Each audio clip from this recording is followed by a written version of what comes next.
Bersyukur sebab kita semua yang ada di sini, kita mau menghargai Tuhan dan kita mau banyak belajar dari setiap kebenaran-kebenaran firman Tuhan. Amin. Saya kini percaya seminar kita pada sore hari ini akan mengubahkan hidup kita semakin naik bersama dengan Tuhan. Saya mengundang kita semua untuk bangkit berdiri, Bapak Ibu Saudara, kita menaikkan pujian ini. Hari ini kurasa bahagia.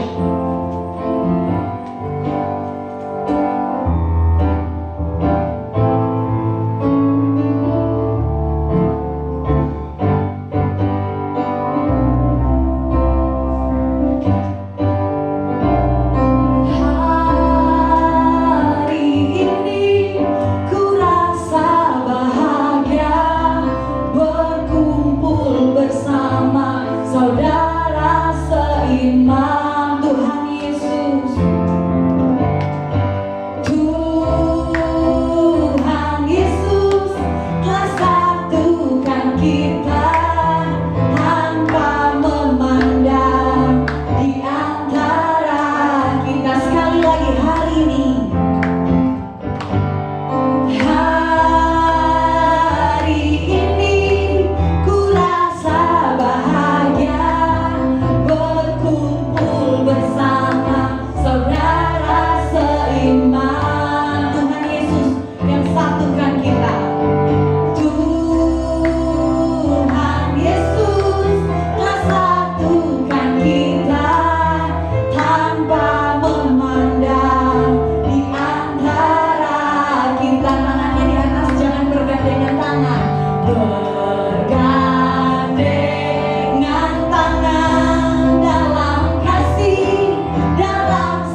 kami, pikiran kami Bapa, untuk kami diisi kembali dengan kasih-Mu yang luar biasa.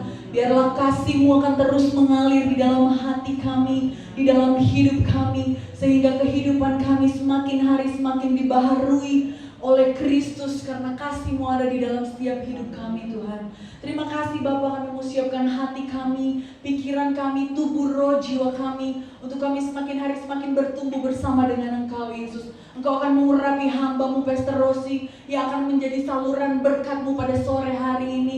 Biarlah segala sesuatu yang keluar dari mulut lidah hamba-Mu Tuhan, itu adalah isi hati Tuhan untuk setiap kami semua yang hadir pada sore hari ini Bapak. Kami mau berdoa khususnya tempat ini Bapak. Setiap roh yang bukan berasal daripada Tuhan, kami mau bersatu hati di dalam nama Tuhan Yesus.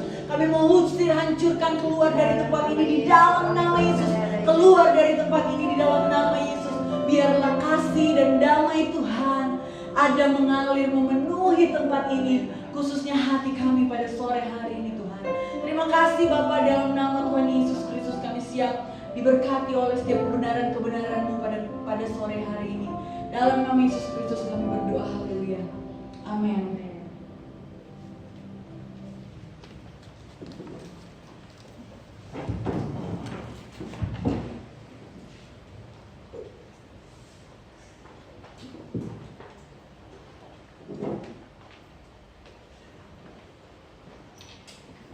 Shalom saudara terkasih.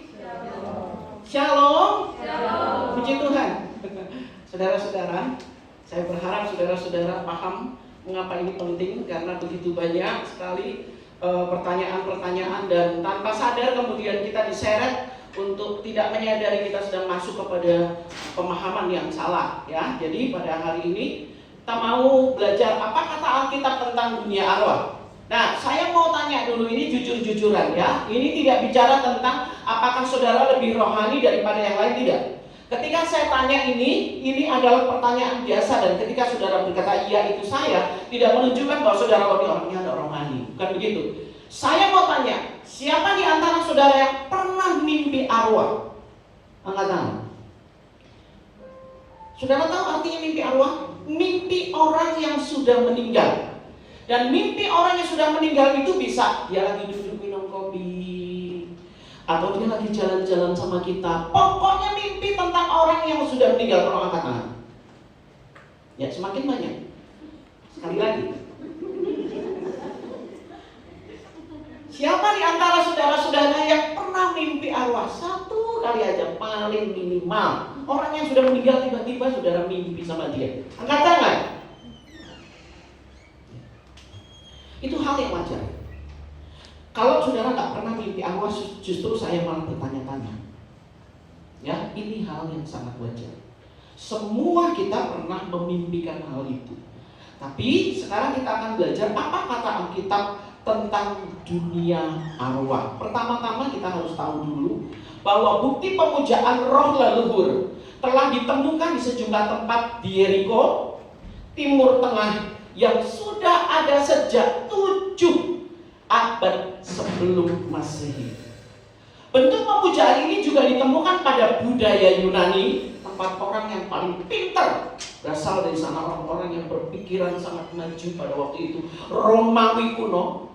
Lalu pemujaan roh leluhur memiliki pengaruh yang besar pada ritual yang dianut bangsa China dan Afrika. Begitu pula pada budaya orang Jepang dan India, sebagai perwujudan penghormatan mereka pada leluhur. Saudara-saudara yang kekasih, rupanya hampir di semua negara, dan ada satu negara yang agak sedikit kuat yang bicara tentang berkaitan dengan pemujaan kepada roh leluhur, yaitu Afrika, dengan voodoo-nya. Nah, saudara-saudara, orang-orang India ya. Nah, banyak sekali bangsa-bangsa. Lalu bagaimana dengan Indonesia? Pada tahun 2017, jaksa di Pekanbaru, Poniman dijatuhi hukuman lebih berat dari tuntutan jaksa, gara-gara arwah Arif yang sudah meninggal 6 tahun sebelumnya protes. Dan protes arwah ini dijadikan bukti yang memberatkan kasus Poniman. Saudara bisa bayangin, Seorang yang sedang ada dalam sidang, dan kemudian tiba-tiba ada satu bukti lagi yang menyatakan bahwa tiba-tiba ada orang mimpi arwah, dan arwah itu protes. Itu terlalu ringan hukumannya. Dan seperti itu ceritanya. Jadi saudara-saudara, rupanya di bangsa Indonesia pun pemahaman tentang arwah ini sudah mulai masuk kepada masalah-masalah hukum loh. Dan ini memang menggegerkan pada tahun 2017. Nah, sekarang kita akan tahu dulu, apakah orang yang sudah meninggal arwahnya bisa gentayangan? Kalau sudah 1 minggu, kemudian 10 hari, itu berarti masih ada di rumah. Tapi kalau sudah 40 hari, dia sudah keluar. Saudara-saudara, apa kata Alkitab? Alkitab menyatakan bahwa roh-roh orang mati pergi ke surga atau neraka. Mereka tidak gentayangan di alam ini. Mari kita katakan sama-sama, mereka tidak gentayangan di alam ini. 1, 2, 3. Mereka tidak gentayangan di alam ini. Lukas 16 ayat 26. Ayat itu bicara demikian. Selain daripada itu, di antara kami dan engkau, ini bicara tentang Lazarus dan Neus yang ada di neraka, dan Lazarus yang ada di pangkuan Abraham. Selain daripada itu, di antara kami dan engkau terbentang jurang yang tak terseberangi, supaya mereka yang mau pergi dari sini kepadamu, ataupun mereka yang mau datang dari situ kepada kami, istilahnya dari surga ke neraka atau neraka ke surga, tidak dapat menyeberang. Anggapan bahwa roh seseorang bisa terus berada di bumi setelah kematian dan mempengaruhi nasib anak cucunya adalah sama sekali tidak alkitabiah. Saya mau saudara terbuka nanti setelah kelas ini. Kalau mau Anda tanya, lebih baik tanya daripada saudara bingung, daripada membawa pertanyaan itu nanti di rumah. Ya. Kemudian, apakah manusia yang masih hidup bisa berkomunikasi dengan arwah? Saya mau tanya, berapa banyak di antara saudara tahu bahwa ada orang bisa komunikasi dengan arwah? Katakan. Ya, itu sangat-sangat nyata di dalam kehidupan kita. Ya, tapi apa kata Alkitab? Yang pertama, Alkitab melarang berkomunikasi dengan orang mati. Mari kita baca di dalam Ulangan 18 ayat 10, kita baca bersama-sama 1, 2, 3. Di antaramu janganlah didapati seorang pun, seorang pemantera, ataupun seorang yang bertanya kepada arwah, atau kepada roh peramal, atau yang meminta petunjuk kepada orang-orang mati, seseorang yang mengucapkan mantra, atau seorang yang bertanya kepada arwah, atau kepada peramal, atau orang yang meminta petunjuk kepada orang mati. Jangan didapati seorang pun, kata Tuhan. Itu melarang untuk kita berkomunikasi. Kalau Tuhan melarang, berarti memang ada praktek komunikasi dengan arwah. Yang kedua, roh jahat bekerja dengan tipu muslihat di seluruh dunia. Wahyu 16 ayat 14. Itulah roh-roh setan yang mengadakan perbuatan-perbuatan ajaib, yang dapat dengan mudah meniru atau menyamar menjadi orang-orang yang telah meninggal dunia. Saya mau tanya, setan bisa berbentuk kuntilanak, bisa nggak? Setan bisa berbentuk pocongan, bisa nggak? Kalau saya berkata, saudara percaya malaikat? Percaya. Benar. Lebih percaya ada malaikat apa ada kuntilanak? Mana saudara lebih percaya? Gampang ketemunya kuntilanak atau malaikat? Nah itulah saudara. Saudara, ini kadang-kadang kita harus hati-hati karena malaikat itu ada. Sungguh-sungguh ada.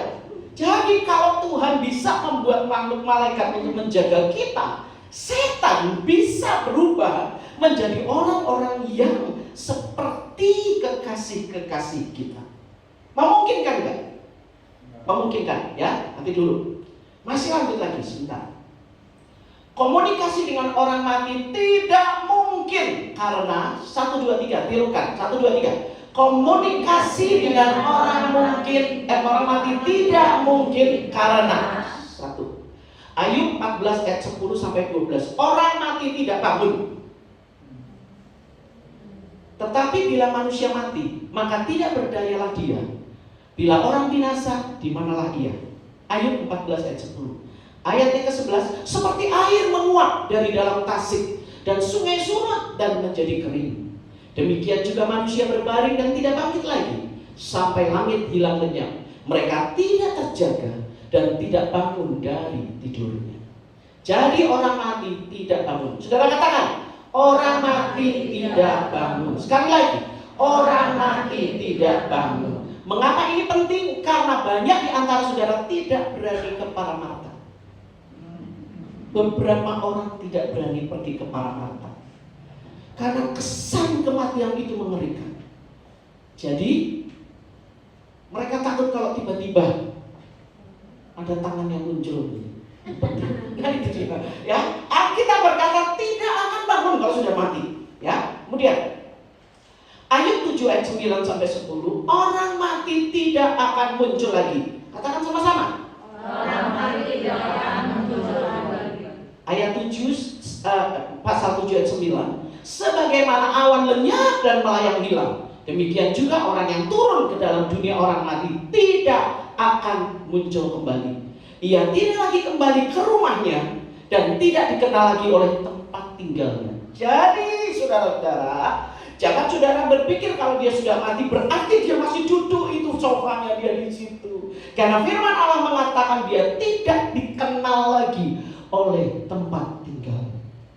Nah, agak masih sedikit mengganggu. Beberapa di antara saudara enggak, Bu. Kenyataannya memang dia duduk di situ. Dia ada di situ. Kita masih lanjut lagi ya. Tetapi saudara harus paham ini, orang mati tidak akan muncul kembali. Pengkhotbah 9 ayat 5 sampai 6. Orang mati tidak tahu apa-apa. 1 2 3. Orang mati tidak tahu apa-apa. Karena orang-orang yang telanjut tahu bahwa mereka akan mati, tetapi orang yang mati tidak tahu apa-apa. Tak ada upah lagi bagi mereka, bahkan kenangan kepada mereka sudah lenyap. Jadi, saudara punya kenangan kepada mantan pacar yang sudah meninggal, masih ada, tapi buat dia sudah tidak bisa menang-menang saudara lagi. Jadi sudah biarkan, lanjutkan hidupmu dengan suamimu sekarang atau dengan istrimu sekarang. Baik kasih mereka maupun kebencian dan kecemburuan mereka sudah lama hilang. Dan untuk selama-lamanya tidak ada lagi bagian mereka dalam segala sesuatu yang terjadi di bawah matahari. Enggak, Bu, nyatanya itu kan anaknya yang paling disayang, sering-sering dilihatin sama papanya. Itu paling disayang, paling apet sama bapaknya. Jadi begitu bapaknya meninggal, dia yang paling sering lihat papanya. Wow. Nanti kita bahas lagi. Karena di sini di Alkitab dikatakan kasih mereka sudah tidak ada. Jadi begitu mereka meninggal, jiwa mereka terhadap hubungan, ikatan batin terhadap hubungan seseorang. Jadi ada sebuah film zaman dulu yang sedikit mempengaruhi, sehingga setelah film itu jadi, banyak anak-anak muda yang mati bunuh diri. Saudara tahu film apa? Lagunya Romi dan Yuli, dua remaja saling mencinta, yang akhirnya satu mati, yang satu ikut bunuh diri. Kisah tentang Romi dan Yuli itu membuat orang berpikir kalau pacar saya meninggal berarti dia membawa cinta saya sampai ke alam baka. Itu kebohongan. Beberapa kemarin ya, ada yang kecelakaan di mana? Saya dengar katanya kemarin ada kecelakaan di Lindestak, seorang anak gadis ya, di jalur. Anak naik motor, hati-hati naik motor ya. Tiba-tiba kena kendaraan besar dan dia meninggal. Pacarnya bisa patah hati luar biasa. Kenapa kamu meninggalkan? Aduh, kamu membawa cintaku. Kalau ini patah hati, dia bisa ikut bunuh diri, saudara. Padahal itu kebohongan. Kasih mereka maupun kebencian dan kecemburuan mereka sudah lama hilang untuk selama-lamanya. Jadi mereka tidak tahu apa-apa lagi. Lalu Ibrani 4 ayat 10, orang mati berhenti dari semua pekerjaannya. Sebab barang siapa telah masuk ke tempat perhentiannya, ia sendiri telah berhenti dari segala pekerjaannya, sama seperti Allah berhenti dari pekerjaannya. Jadi saudara, jangan saudara berpikir bahwa orang yang sudah mati, dia masih bekerja di kantornya. Jadi di kantornya ada bunyi krotek. Itu dia ada di sana di kantornya, selalu bunyi seperti ada yang sibuk di kantornya. Padahal orangnya sudah meninggal. Ini mungkin dia masih kerja, dia sudah tidak kerja lagi. Nah, arwah dipercaya dapat menjadi perantara antara Tuhan dan manusia. Hanya ada satu perantara antara Allah dan umat manusia, yaitu Yesus Kristus. Itu di dalam ayat yang saudara bisa lihat. Hanya Yesus Kristus yang dapat mengisi peran tersebut dan bukan lagi orang lain. Saudara mau tanya sama Tuhan, Tuhan tolong ya, berikan saya jalan, saya petunjuk, saya harus kerja di tempat mana, yang A atau B. Kemudian saudara mimpi malam, muncullah emak datang. Lalu emak bilang, bawa 2 bunga, yang satu putih, yang satu merah. Langsung saudara tahu, saudara berpikir, itu gedung putih itu tempatku kerja A, yang akan lamaranku diterima situ. Dan gedung yang warna merah itu adalah tempat aku kerja, yang aku juga aku ngelamar di situ. Begitu si emak ini bawa 2 bunga ini, lalu tiba-tiba si emak buang yang putih, diinjak-injak, lalu emak menyerahkan kepadamu bunga yang putih. Langsung saudara bilang gini, berarti pekerjaan saya di kantor yang warnanya merah. Saudara, Allah tidak bekerja demikian. Dia tidak pakai arwah untuk menyampaikan pesan. Dia menyampaikan pesan kepada kita melalui Yesus Kristus sendiri. Nah, lalu sekarang kenapa orang memanggil arwah? Yang pertama adalah karena dipercaya ada kehidupan setelah kematian. Berapa banyak di antara saudara percaya ada kehidupan setelah kematian? Saudara percaya ada kehidupan setelah kematian? Ya, ada. Dan saudara-saudara, saya nanti satu saat akan menyampaikan sebuah kebenaran atau doktrin tentang langit dan bumi yang baru. Karena beberapa di antara kita memang dibingungkan dengan surga itu apa. Sehingga saudara nanya, kalau di surga kok nanti bosan ya? Ujian, penyembahan, berlutut, pakai baju putih. Aduh bosan ya kayaknya ya. Boring banget di surga saudara. Langit dan bumi yang baru. Surga adalah tempat perhentian. Dari orang-orang yang mati sekarang, yang di dalam Tuhan sedang ada di surga sebagai tempat perhentian. Nanti ketika Tuhan datang yang kedua, mereka akan memakai tubuh kemuliaan baru. Mereka akan menerima langit dan bumi yang baru.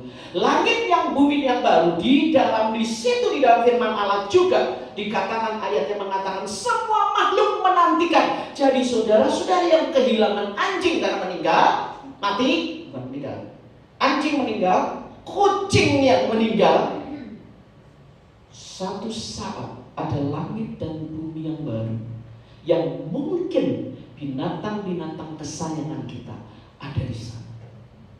Karena anak-anak sering bertanya, Mami, Poppy mati, Poppy masuk surga enggak? Nanti kalau aku mati ketemu sama Poppy di surga. Saudara-saudara, Tuhan tahu. Karena ada satu ayat mengatakan orang benar akan menyayangi ternaknya. Ada langit dan bumi yang baru, di mana seluruh makhluk-makhluk akan ada di sana, dan kita akan menikmati kegiatan seperti ini dalam tubuh kemuliaan. Yang berbeda adalah tidak lagi ada perasaan, saya dengan Pak Richard suami istri kangen. Enggak, kasih kita menjadi kudus dan mulia. Tahu di dunia dulu kami suami istri, tapi di dalam langit dan bumi semua diliputi oleh kasih yang mulia. Ya, nanti ada pelajaran sendiri. Mengapa orang memanggil arwah? Dipercaya ada kehidupan setelah kematian. Oleh sebab itu, karena ketakutan, karena juga memahami benar ada kehidupan setelah kematian, mereka ingin tahu di kehidupan sana ada apa, jadi mereka tanya kepada arwah. Yang kedua, dipercaya bahwa arwah bisa jadi perantara antara Allah dan manusia, terutama arwah orang suci dan orang sakti. Oleh sebab itu tidak heran jika beberapa orang bisa memanggil arwah Rasul Petrus, karena dipercaya arwahnya Rasul Petrus itu bisa menghubungkan kita dengan manusia. Salah, ya, itu pemahaman yang salah.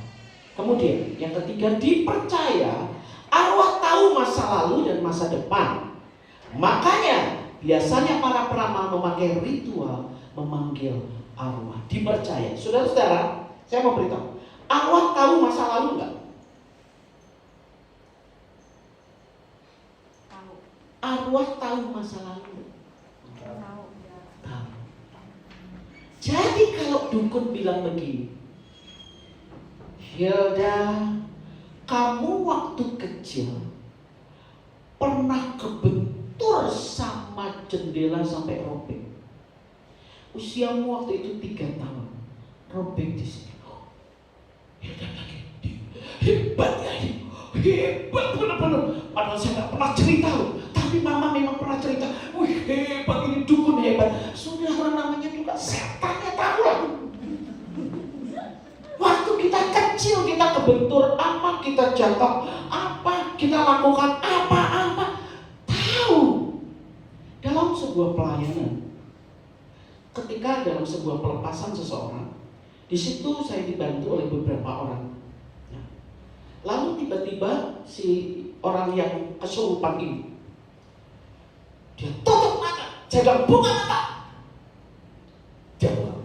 Terus dia melirik, dia tidak melihat saya, dia lirik, dia lihat yang satunya. Lalu dia tunjuk ke satu orang yang menjadi tim dari pelepasan kami. Lalu dia bilang, aku tahu kamu. Gitu kan kamu cerita. Wih, dia ini, orang ini. Langsung dia mundur ke belakang, merah padam. Langsung saya pegang tangannya.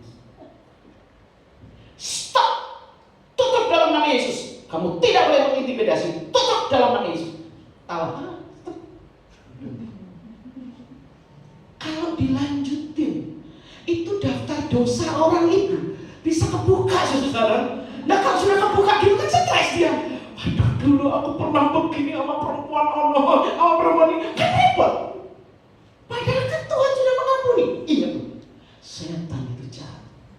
Tuhan sudah mengampuni, Tuhan sudah hapus, tapi setan pakai itu untuk senjata mengintimidasi kita.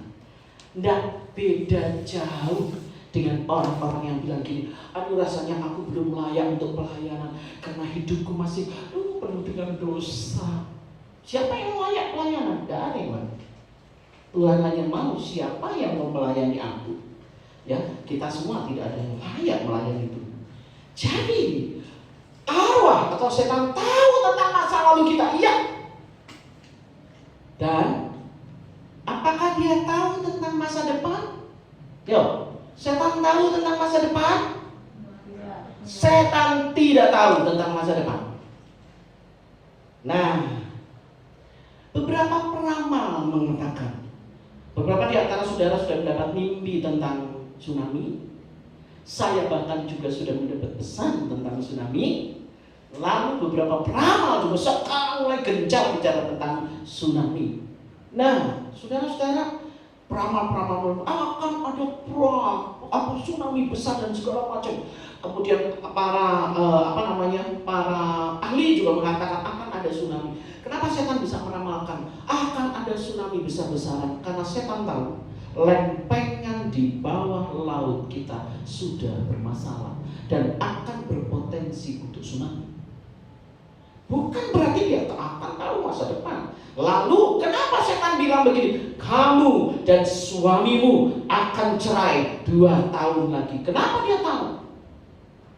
Karena mungkin hati kita sudah mulai dingin dengan pasangan kita. Tahu. Jadi dia membuat rekayasa. Dia tidak tahu tentang masa depan, kita tidak tahu. Tetapi dia tahu bahwa hati kita mulai tidak suka dengan pasangan kita. Dia tahu, dan dia mulai membuat rekayasa. Tiba-tiba kita jalan kemana, ketemu dengan orang yang aduh, ganteng ya, bisa terkontak dengan dia. Aduh, kelihatannya dia lebih cinta aku daripada suamiku cinta. Aduh, dia lebih cinta padaku daripada istriku mencintai aku. Rekayasa untuk membuat nampak semuanya benar. Dan pada tahun yang kedua kita tinggal ketok palu, cerai. Karena peramal bilang kita akan cerai 2 tahun berikutnya. Dia tidak tahu masa depan, tetapi dia tahu bahwa ada sesuatu yang salah antara hubungan kita dengan suami kita, istri kita, atau hubungan orang tua dengan anak. Dia tahu, oleh sebab itu dia bikin rekayasa supaya sesuatu terjadi. Jadi sekali lagi saya tanya, setan tahu masa lalu? Jawab yang tegas, Ustaz. Setan tahu masa lalu? Tapi masa lalu kita sudah dihapus oleh siapa? Oleh darah Tuhan Yesus. Jadi kalau tiba-tiba dia ingatin tentang masa lalu, kita begini, berdiri dan berkata, stop ya setan, saya tidak mau kamu intimidasi. Saya sudah dibasuh oleh kuasa darah Yesus. Dulu saya pendosa, tetapi sekarang saya adalah anak Allah yang telah dibasuh oleh kuasa darah Yesus. Setan tahu masa depan? Lalu dari mana dia bisa menetapkan ramalan tentang masa depan?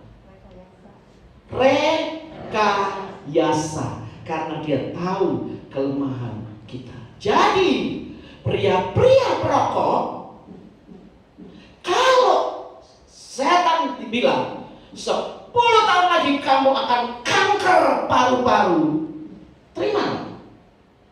Saudara ngerti? Iya, bukan karena dia benar 10 tahun yang lalu aku kanker paru-paru, dinyatakan karena sudah merokok. Nah, oleh sebab itu tutup semua celah. Kalau setan tahu kita suka judi, dia akan bilang 3 tahun lagi kamu ambruk, habis kamu gak punya apa-apa. Ya iyalah, orang kalau judi terus saja judi, dia lama-lama akan habis-habisan, betul gak? Jadi dia tidak tahu masa depan, tapi dia merekayasakannya.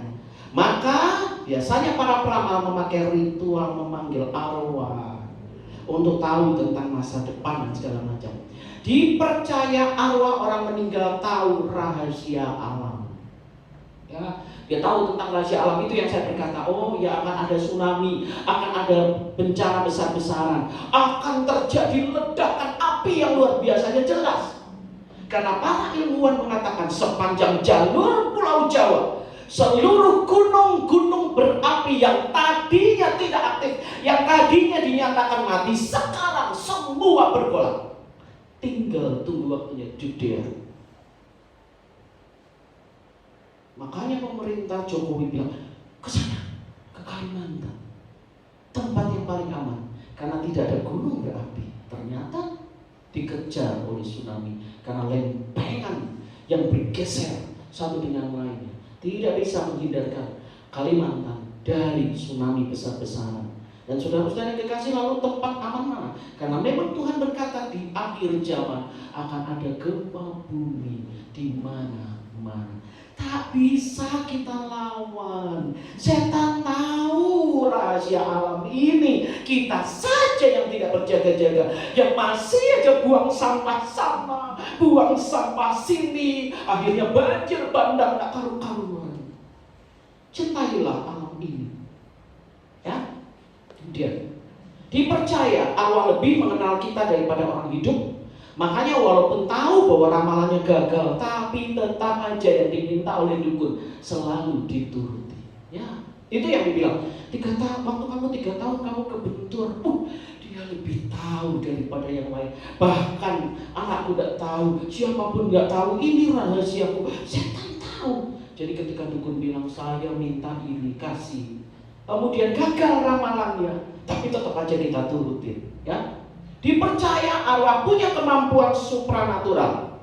Nah, semua sebagian besar orang-orang yang melakukan ritual tentang arwah ini karena merasa bahwa arwah bisa menolong dengan kuasanya.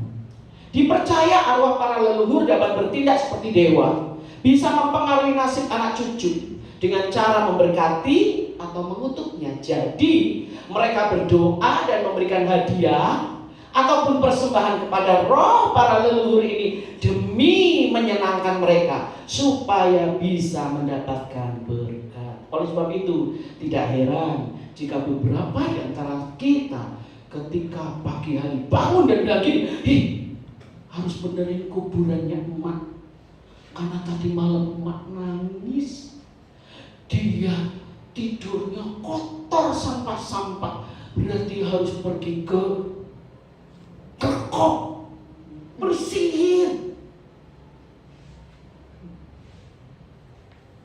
Saudara-saudara, ini kebohongan. Kalau bersihin kuburannya iyalah boleh, bersihinlah, karena itu monumen tentang seseorang yang kita kasih. Tetapi jangan karena mimpi kemudian, waduh emak lagi tiduran di sampah, iya kita sudah setengah tahun gak bersihin. Nah itu salah, ya itu salah karena ketakutan kita. Nah kemudian kita masuk kepada arwah Nabi Samuel yang dipanggil. Itu kisah di dalam 1 Samuel 28. Ya. Baik, saudara-saudara, sebelum kita masuk kepada pembahasan ini, saya minta saudara akan baca 1 Samuel pasal yang ke-28 supaya saudara bisa paham ceritanya.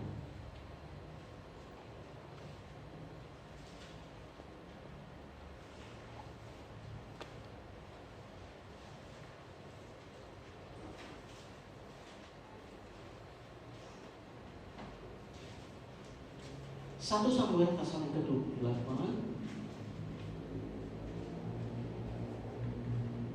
Saul di Endor.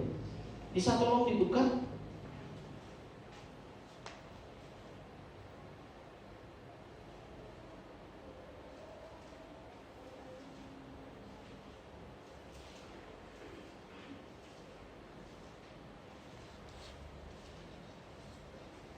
Kita akan mulai kepada ayat yang ketiga. 1 Samuel 28 ayat yang ketiga.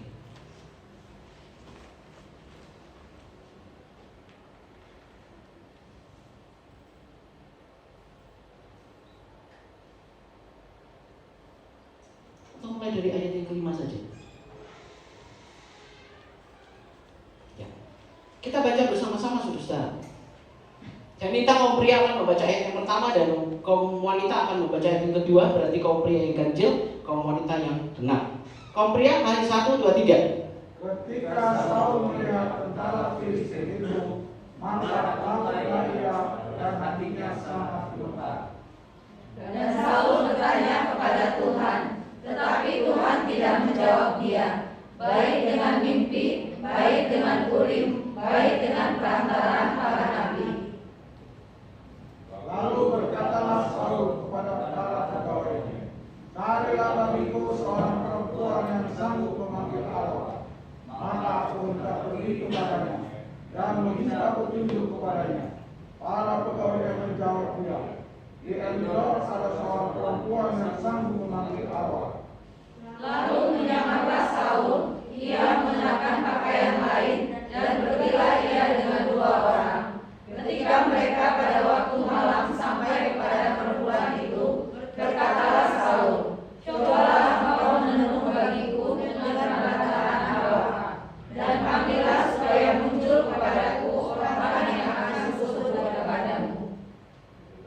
Tetapi perempuan itu menjawab, tentu engkau mengetahui apa yang diperbuat Saul, bahwa ia telah melenyapkan dari dalam negeri para pemanggil Allah dan roh ramal.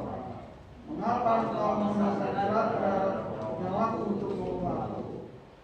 Lalu bersumpahlah Saul kepadanya demi Tuhan, katanya, demi Tuhan yang hidup, tidak akan ada kesalahan tertimpa kepadamu karena perkara ini.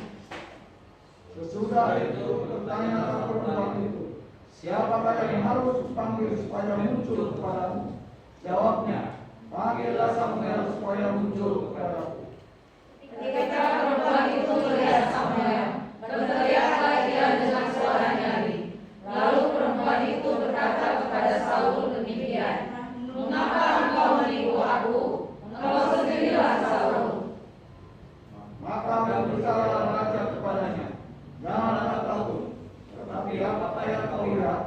Perempuan itu menjawab, Saul, aku melihat sesuatu yang kembali muncul dari dalamku.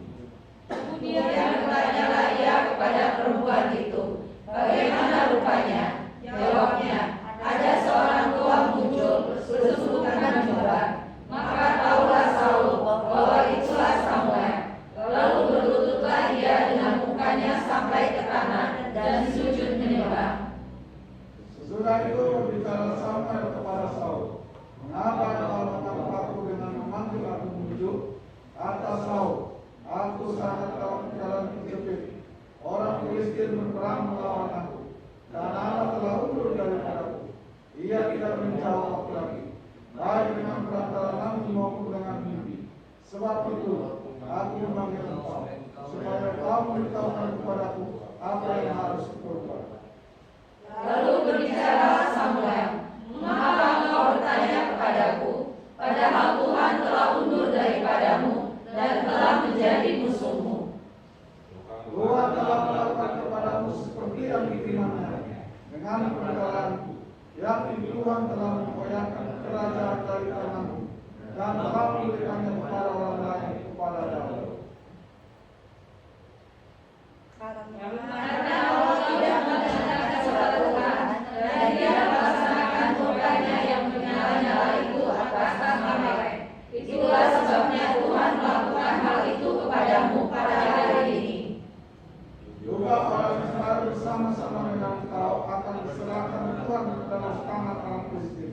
Dan besok engkau serta anak-anakmu sudah ada bersama-sama dengan engkau.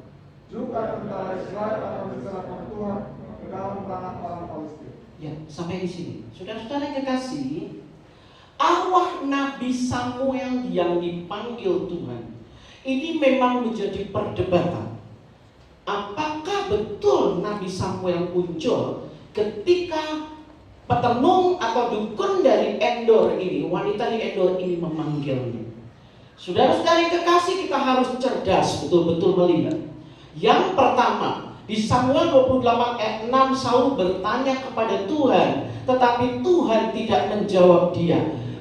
Dengan Urim, dengan Tumim, dengan Nabi, Tuhan diam, tidak mau menjawab Saul. Karena Tuhan telah menjauhkan dirinya dari Saul.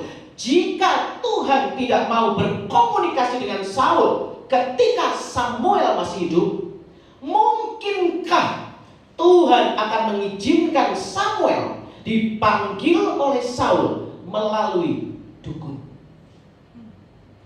Saudara mengerti? Ya. Yang kedua, jadi sekali lagi saudara, kalau waktu Samuel masih hidup, Saul ini cari Tuhan, dan Tuhan tidak bicara sama sekali. Pakai apapun Tuhan tidak bicara. Apakah mungkin Tuhan memakai dukun untuk memanggil Samuel yang adalah Nabi Tuhan? Ini sesuatu yang sangat bisa kita katakan gak mungkin. Lalu di dalam Ulangan pasal yang ke-18 ayat 10-12, kalau petenung, tukang sihir, peramal, itu semua di dalam ayat itu merupakan kekejian bagi Tuhan. Mungkinkah Tuhan mengizinkan dukun membangunkan Samuel yang adalah Nabi Tuhan? Saudara mungkin? Apakah Tuhan akan pakai dukun? Apakah Tuhan akan pakai peramal, petenung yang Tuhan sendiri berkata, itu adalah kekejian bagiku. Aku akan menghukum engkau jika engkau menghubungi mereka. Wow.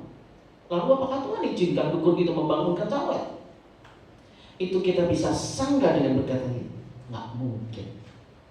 Yang ketiga, dikatakan bahwa wanita itu langsung teriak, wah, kamu ini Saul ya. Kenapa nggak ngaku kalau kamu raja? Padahal aku sendiri yang bilang bahwa semua petenung, semua tukang sihir dilenyapkan. Tinggal aku satu-satunya sembunyi di sini. Ternyata kamu Saul. Lalu Saul bilang, aku nggak akan menjebak kamu. Tapi karena Tuhan sudah tidak mau bicara denganku, aku terpaksa panggil kamu. Aku memakaimu untuk memanggilkan Samuel. Nah, lalu wanita itu teriak, wah, waktu dia panggil Samuel, wah. Saul tanya, apa yang kamu lihat? Sesuatu yang ilahi muncul dari dalam bumi. Saudara-saudara ingat, sesuatu yang ada dari bumi nilainya lebih rendah daripada manusia yang ada di atas bumi. Dan apa yang di atas bumi itu jauh lebih mulia. Atasnya lagi, yaitu langit, jauh lebih mulia. Jadi tempat yang paling rendah adalah di dasar bumi. Dan mungkinkah sesuatu yang dari Tuhan muncul dari kematian, dari dasar bumi?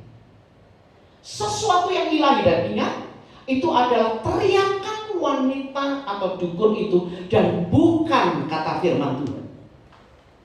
Itu adalah teriakan dia, sesuatu yang ilahi muncul dari dalam bumi. Lalu yang keempat, sanggahan kita yang keempat, bahwa itu bukan Samuel. Seorang tua, lalu Saul tanya, seperti apa? Seorang tua berselubungkan jubah. Bahkan wanita ini tidak dapat melihat wajahnya. Saya mau tanya, kalau misalnya saya pergi kemana selama 2 minggu, lalu tiba-tiba Ibi keluarkan baju saya ini, dan kemudian gantung baju saya di tempat jemuran, kira-kira jemaat akan tahu gak itu? Oh, itu bajunya Bu Rosi. Tahu gak? Setan tahu gak bajunya saudara? Setan tahu gak baju kesukaan saudara? Buat dia mudah pakai jubahnya Samuel. Tetapi ingat, di dalam 1 Korintus 15 ayat 43 sampai 44, Tuhan berbicara dari kehinaan Tuhan akan membangkitkan tubuh kita setelah kematian menjadi tubuh yang mulia. Jadi seharusnya Samuel memakai tubuh kemuliaan dan bukan berselubungkan jubah, tetapi dia akan bersinar penuh dengan kemuliaan Allah. Dan bukan berselubungkan jubah dengan tertutup wajahnya dalam kegelapan. Bahkan si perempuan Endor itu tidak tahu siapakah dia. Lalu yang kelima, dalam dunia mistik, arwah yang dipanggil harusnya yang pangkatnya lebih rendah dari dukun. Wanita di Endor dengan Nabi Samuel lebih tinggi pangkatnya siapa? Samuel, karena dia Nabi Tuhan. Oleh sebab itu ada satu kalimat yang bilang, mengapa engkau mengganggu aku? Kalimat ini dipakai untuk membalikkan sebenarnya, dengan menyadarkan sebenarnya saudara, Alkitab tidak pernah menyetujui mistik, tetapi sebenarnya Tuhan mau tunjukkan bahwa wanita ini sedang mengganggu Samuel. Istilahnya dalam dunia mistik, orang-orang yang dipanggil arwahnya itu biasanya pangkatnya lebih rendah dari kita, baru bisa dipanggil arwahnya. Dan saudara-saudara, ini arwah Nabi. Yang keenam, dikatakan bahwa besok engkau dan anak-anakmu akan ada bersama-sama dengan daku. Ramalan atau nubuatan ini tidak terjadi komplit. Saudara tahu, pada saat itu peperangan antara bangsa Israel dengan Filistin begitu hebat, dan Israel benar-benar kalah jumlah. Istilahnya 1 lawan 10. Saudara bisa bayangkan kira-kira dibabat habis gak mereka? Setan tahu gak? Tahu. Dan setan juga tahu bahwa anak-anak raja tidak pernah berada di baris belakang, tetapi selalu ada di baris depan. Dan mereka yang paling pertama diancam nyawanya oleh perang. Jadi dia berkata demikian, anak-anakmu besok akan bersama-sama dengan aku. Tapi beberapa anak daripada Saul tidak mati, yaitu Yiswi, Mikal, dan Mer. Dan di situ dikatakan, dan engkau ada bersama-sama dengan aku. Nah, saudara-saudara dikasih, yang meninggal adalah Yonatan, Abinadab, dan Malki-Sua, dan Saul, 4 orang. Masih ada Yiswi, Merab, dan Mikal. Lalu saudara-saudara dikasih, ketika Saul mendengar bahwa anak-anaknya sudah mati, maka yang dilakukan oleh Saul adalah dia tancapkan pedangnya, lalu dia jatuhkan dirinya di pedang itu dan mati bunuh diri. Saudara-saudara yang kekasih, layakkah jika Samuel yang dipanggil oleh wanita di Endor ini bilang, engkau dan anak-anakku akan bersama-sama dengan daku? Berarti di mana? Samuel itu ada di surga atau neraka? Saya mau tanya, Samuel yang sesungguhnya ada di surga atau neraka? Surga. Dan ketika dia berkata, besok engkau dan anak-anakmu akan bersama-sama dengan daku, berarti ada di mana? Surga. Tapi kenyataannya adalah, oke, kita bicara tentang Yonatan, Abinadab, Malki-Sua, kita tidak tahu. Tapi Yonatan adalah seorang yang takut akan Tuhan. Tapi Saul, dia adalah seorang pemberontak yang di masa hidupnya saja Tuhan tidak mau ketemu dengan dia, Tuhan tidak mau berkomunikasi dengan dia. Pertama, Saul dipenuhi dengan kebencian terhadap Daud, hatinya penuh dengan kebencian. Lalu yang berikutnya, Saul memanggil arwah itu, Tuhan menganggapnya sebagai kekejian. Dan kemudian Saul mati bunuh diri. Kira-kira dia ada di surga atau neraka?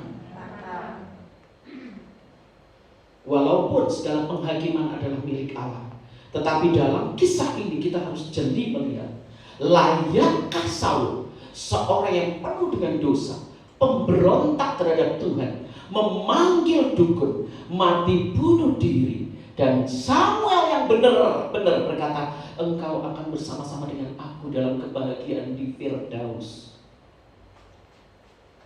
Saudara-saudara kekasih, ini sebuah pertanyaan untuk kita pikirkan, bahwa ramalan nubuatannya tidak terjadi.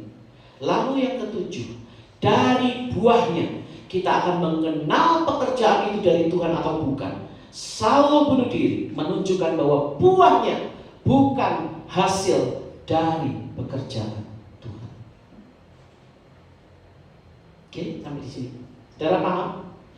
7 alasan untuk kita mengatakan bahwa wanita di Endor itu memanggil arwah daripada Samuel, dan yang datang bukan Samuel, tetapi setan yang menyamar menjadi Samuel.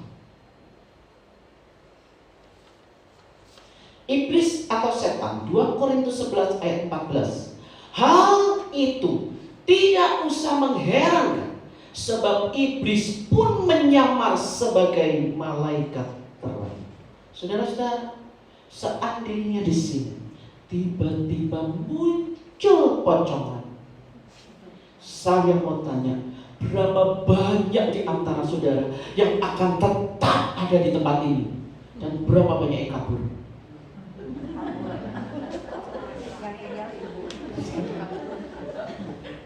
Lalu kalau misalnya tiba-tiba muncul perempuan yang mukanya hancur, matanya keluar, dengan tubuh, dengan darah-darah di badannya, rambutnya panjang, lalu jalan pelan-pelan, berapa banyak di antara saudara bisa berdiri dengan tegak dan berkata, Tuhan penolongku, aku tidak takut. Kalau wujudnya setan seperti itu, kita sangat mudah untuk nengking, saudara. Mudah sekali. Tapi seandainya setan menyamar masuk di sini, dia pakai sayap dan terang, dan kemudian dia pakai baju yang putih, walaupun di tangannya di belakang dia sedang memegang sebilah pedang yang siap untuk menebas saudara. Saudara akan tetap ada di tempat ini ketika ada kuntilanak pocong, atau saudara akan tetap ada di sini ketika ada malaikat terang itu muncul? Saudara akan langsung bilang gini, biar awan kemuliaanmu. Padahal itu adalah kegelapan.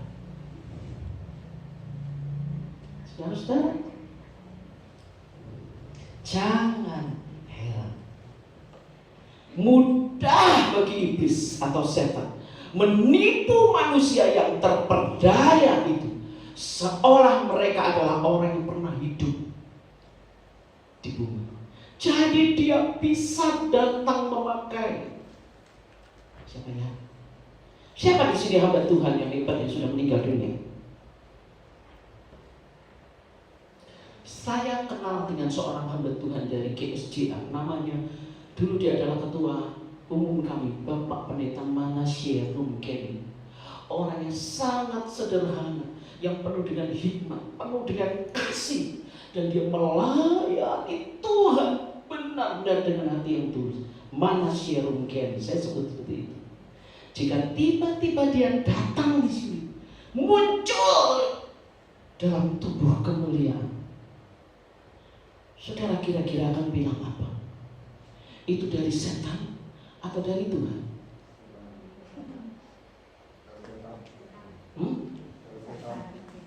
Ya, ngomong setan aja pelan-pelan gitu. Emang setan nggak tahu bahasa tubuh kita? Ketika kita ragu-ragu, jika tiba-tiba Manasye Rumkeni, Bapak Manasye Rumkeni, kami sangat hormat kepada beliau, muncul dengan senyumnya yang khas, dengan hati, dengan gayanya yang menunduk demikian.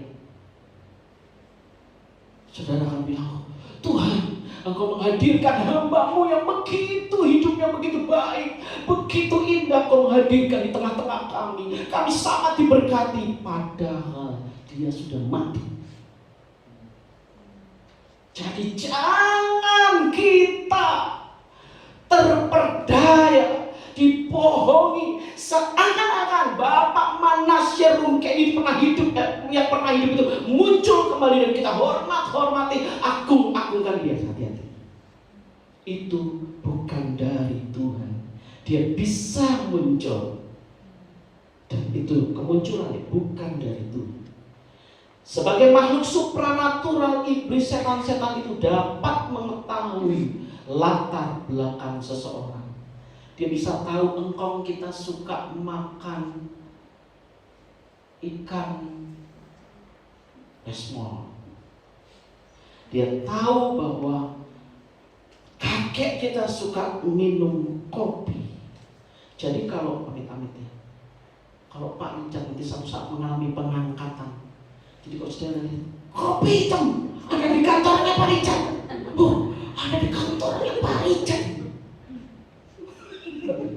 Karena suka minum kopi hitam. Aduh, saudara, dia tahu latar belakang kita, suka makan apa, dia tahu kebiasaan kita, dia tahu cara kita ketawa, dia tahu cara kita memanggil, dan dia bisa kayak itu. Dia bisa menampakkan diri dan berbicara seolah-olah orang yang pernah hidup. Jadi kita bisa dengar. Tujuannya agar orang percaya dan terperdaya oleh ulah iblis, setan-setan ini. Maka dari itu kita sebagai orang-orang percaya dan meyakini pengajaran Alkitab jangan mau disesatkan. Titik. Ada sebuah pertanyaan. Bagaimana kalau arwah itu memberi pesan-pesan yang baik? Apakah itu dari Tuhan? Karena saya pernah mendapatkan pertanyaan ini dari seorang yang bukan orang percaya, dan dia berkata, saya dapat mimpi dari leluhur anak, dan dia memberikan pesan-pesan yang baik. Ibadah nak, lakukan amal kebajikan, jangan cari musuh, baik sama semua orang. Jadi jangan bilang dia dari setan. Nah, oke, silakan. Ada yang bisa jawab?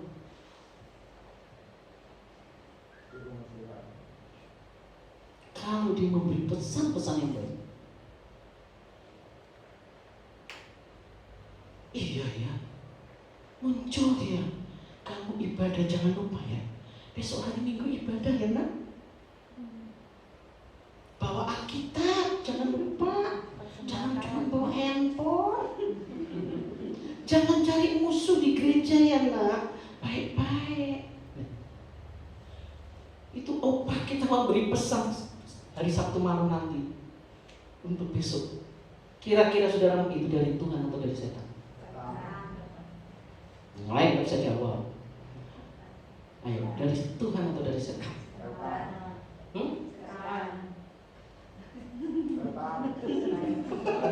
Gini aja. Siapa yang bilang dari setan angkat tangan? Siapa yang bilang dari Tuhan angkat tangan? Berarti yang lain bingung. Saudara saya beritahu ya. Saya beritahu. Nih rahasianya. Kalau mimpi itu ada 3. Mimpi dari Tuhan, dari setan, dan bunga tidur. Bunga tidur itu kalau saudara senang berbunga-bunga sebelum tidur. Oh mimpinya berbunga-bunga.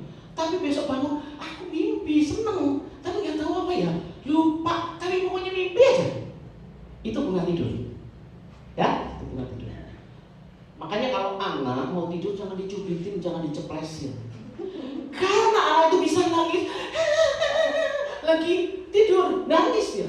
Nanti kita bangunin, nak, bobo lagi. Nanti besok pagi kita lagi. Kamu kenapa tadi malam nangis? Enggak. Nangis? Enggak. Itu karena dicubitin. Jadi di alam bawah sadarnya dia sedih. Tapi itu bunga tidur. Nah, itu lupa. Ya. Tapi kalau dari Tuhan, ingat jelas alur ceritanya ada. Tapi waktu kita mendapatkan mimpi itu hatinya kita tenang, sukacita. Dan sering ada pertanyaan, ada apa ya Tuhan? Pesan apa? Tapi kalau dari setan itu jelas ceritanya jelas, tapi kita sampai keringetan, ngos-ngosan, takut, rasa kayak lari, kayak di mimpi kita lari, padahal kita nggak lari. Kayak kita aja kejar kita ngos-ngosan, keringetan. Kenapa? Aku mimpi loh. Kenapa? Aku dikejar-kejar sama anjing gede, warnanya hitam, dikejar-kejar main-main, atau capek. Jelas bisa cerita. Itu mimpi dari setan karena membuat kita takut. Nah, jika itu berbeda. Nah, lalu bagaimana kalau arwah orang yang kita kasih yang sudah meninggal dan memberi pesan-pesan yang baik? Saudara, ingat ya. Ingat. Yang tujuannya gini, taruh dulu. Kalimatnya harus diperbaiki dulu. Mimpi arwah itu adalah pintu gerbang dunia mistik. Sekali lagi. Mimpi arwah adalah pintu gerbang dunia mistik. Jadi gini. Kalau tiba-tiba opa kita muncul di dalam mimpi dan dia memberi nasihat, kamu harus melayani Tuhan, harus pergi ke gereja, harus sayang sama orang-orang, harus lakukan yang baik-baik, ya. Itu pesan opa. Hati-hati, itu bukan dari Tuhan. Pertama, karena saudara mimpi arwah. Tapi Bu, kan dia kan pesannya bagus, kan dia pesannya baik. Ingat, iblis selalu mulai dengan kebaikan untuk kita mempercayai bahwa opa sedang memberi nasihat yang baik. Itu, ingat dulu. Yang mau ditangkap oleh iblis adalah kepercayaan kita. Saya mau tanya, yang mau ditangkap oleh iblis apa? Kepercayaan terhadap apa? Kepercayaan terhadap apa? Terhadap mimpi opa yang baik itu. Oke? Ya. Jadi iblis menangkap kepercayaan kita tuh kan. Opa, benar kok opa sudah di surga. Lihat itu dia beri pesan yang baik. Jangan percaya. Karena itu awal. Begitu kita mempercayai, lalu dia muncul lagi berikutnya dalam sebuah mimpi dan berkata, nah, punya satu barang yang Opa taruh di sana. Simpen ya nak ya, simpen. Itu nanti buat kamu. Mimpi lagi.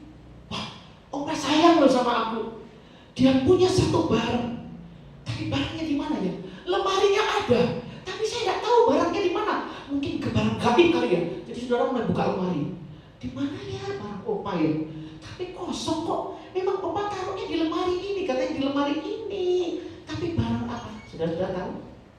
Kita sudah mulai percaya kan? Kita sudah mulai membuka lemari itu dan berkata ada sesuatu di sini yang disimpan oleh Opa. Kita sedang masuk dalam dunia mistik di mana kita sudah mempercayai arwah. Setelah itu beberapa berikutnya tidak heran jika tiba-tiba nanti Opa mimpi dan memberikan nasihat-nasihat yang berbeda. Kita sudah terlanjur percaya. Oke, sampai di sini dulu. Saudara menangkap? Jadi saya tanya lagi. Kalau tiba-tiba saudara mendapatkan mimpi dari arwah, dari opa, oma yang pernah meninggal, orang yang baik, hamba Tuhan siapapun, dan memberikan nasihat yang baik, itu dari Tuhan atau dari setan? Dari setan atau Tuhan? Kenapa? Karena dia sedang bertujuan memperangkap kita dengan apa? Kepercayaan. Mempercayai sebuah pesan dari kegelapan. Kalau sudah begitu, berbahaya. Pelan sekali jalan. Oleh sebab itu saudara-saudara, tegas saya bilang bahwa iblis memakai orang-orang yang sudah meninggal masuk dalam alam bawah sadar kita, dalam mimpi kita.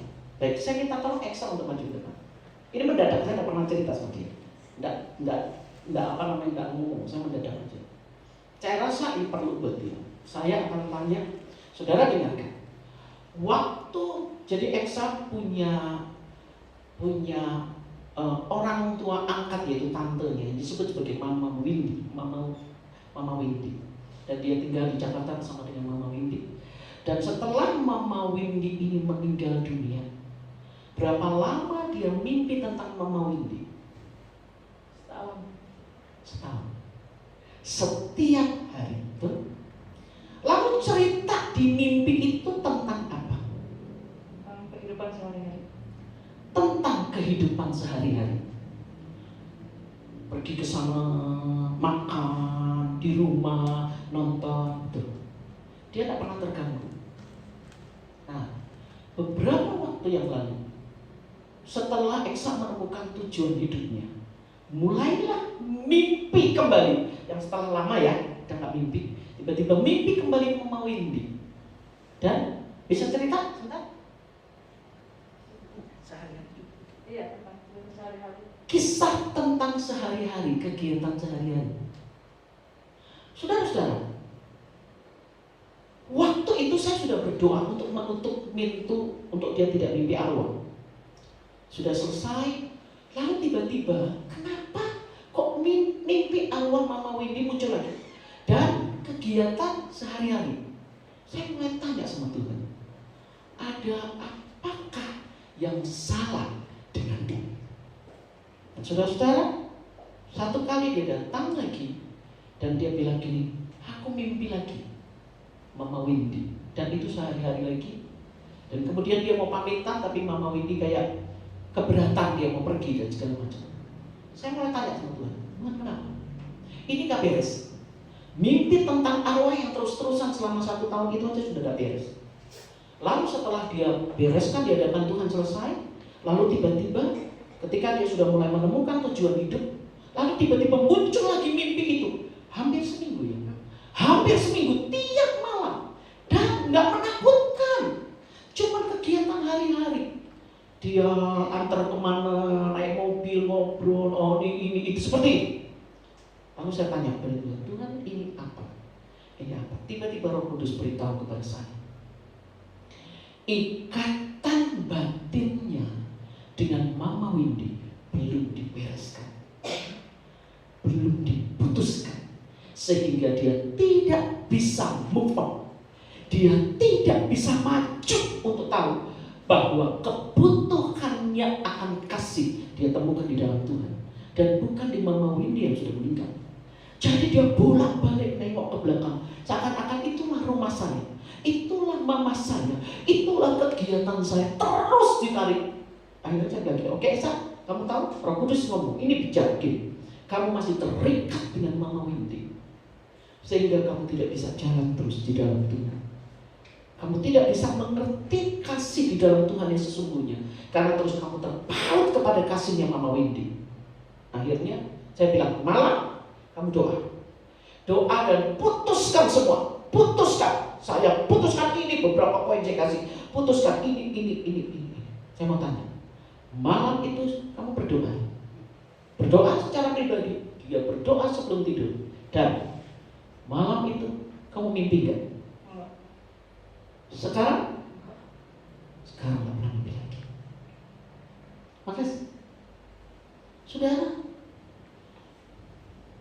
saya menangani banyak orang dengan luka batin, dan saya melihat pekerjaan kegelapan itu merusak. Bahkan dalam mimpi buruk, mimpi arwah orang yang sudah meninggal, dia nggak mewujudkan mengerikan atau apa, tetapi pengalaman-pengalaman lalu yang dibangkitkan lagi. Dan itu membuat orang tidak bisa maju untuk bisa mengenal Tuhan dengan benar. Jadi saudara, lihat, kalau memang mimpi ini dari Tuhan atau bunga tidur, kenapa waktu Eksa berdoa patahkan dalam nama Tuhan Yesus, mimpi itu selesai? Saudara mengerti? Karena setelah itu benar-benar selesai dan tidak pernah diganggu lagi. Jadi hati-hati dengan mimpi tentang orang-orang yang sudah meninggal. Ada sebuah pesan yang dimasukkan oleh kegelapan, yaitu percayai bahwa dia masih sayang sama kamu. Percaya dia masih sayang sama kamu. Percaya kamu miliknya. Sudah selesai, saudara-saudara. Akan ada langit dan bumi yang baru. Kita akan bertemu dengan orang-orang yang sudah meninggal nanti. Tetapi dia tidak akan pernah muncul dalam mimpi kita lagi, karena ada jurang yang tak terseberangi. Nah, sampai di sini ada yang mau tanya? Coba ya saudara, kalau nanya tuh jangan di belakang. Aduh, nanti saudara tanya sama saya, itu loh Bu, ada yang nanya begini. Cobalah angkat tangan, nah, saudara nggak akan digebukin. Bener, daripada saudara penasaran nanti pulang. Coba silakan. Ada yang mau tanya tentang mimpi arwah khusus? Dan ya, Saya mau nanya Bu, kan saya tahu kalau mimpi arwah itu bukan dari Tuhan ya. Nah kemarin saya beberapa waktu yang lalu pernah mimpi ada papa, tapi hanya selewat gitu loh, hanya duduk di kursi kecil. Tapi di mimpi saya tahu, oh papa kan udah nggak ada, ini nggak benar gitu. Tapi udah bangun tuh saya doa gitu kan. Tapi kenapa bisa mimpi arwah? Maksudnya saya udah tahu bahwa itu bukan dari Tuhan, dan saya udah berkali-kali kan untuk tutup, nggak mau gitu. Maksudnya apa, karena buka celah atau karena apa kok bisa muncul walaupun hanya sebentar gitu. Oke, saudara-saudara yang kasih, beberapa di antara saudara pernah didoakan oleh saya untuk menutup tidak lagi mimpi arwah, tidak lagi mimpi buruk. Tetapi kenapa tiba-tiba muncul mimpi seperti itu? Ingat, iblis selalu berusaha untuk memasukkan cara-caranya yang sangat halus. Saya mau tanya, waktu Aing mimpi tentang papa menakutkan nggak? Enggak menakutkan, biasa, tapi saya kaget gitu. Jadi di mimpi itu saya kaget, kok ada papa? Wah ini mimpi nggak benar gitu. Jadi di alam mimpi itu saya sadar bahwa itu bukan dari Tuhan gitu loh. Nah, kalau misalnya papa muncul lagi, kemudian papa nangis dalam mimpi berikutnya misalnya, pertama, ini bukan dari Tuhan, ini papa udah meninggal. Lalu tiba-tiba papa duduk di kursi yang sama, nangis. Kira-kira hati kita terganggu nggak? Terganggu. Situ dia tahu. Ya, ingat loh, iblis itu tidak akan ganggu kerohanian kita, tetapi dia ganggu jiwa kita, hubungan kita dengan orang-orang, dan hubungan kita dengan orang yang sudah meninggal yang kita kasihi, termasuk rasa bersalah. Jadi kalau dulu Aing pernah membuat papa sedih, lalu mimpi papanya nangis, iblis akan mulai masuk di situ, rasa bersalah. Nah, kenapa kok papa nangis ya? Kenapa papa nangis ya? Sudah mulai malam berikutnya mimpi lagi, ngelihat papa pakai baju compang-camping, kotor, gak pakai baju. Lalu saya yakin hal ini akan dilakukan. Dia akan cerita sama mamanya, mama, aku mimpi papa lu pakai baju compang-camping. Mamanya belum di dalam Tuhan, benar gak? Betul gak kira-kira? Ruang tanyakan begini, kamu akan cerita ke mama kan? Nah, lalu apa yang dilakukan oleh mama? Ritual.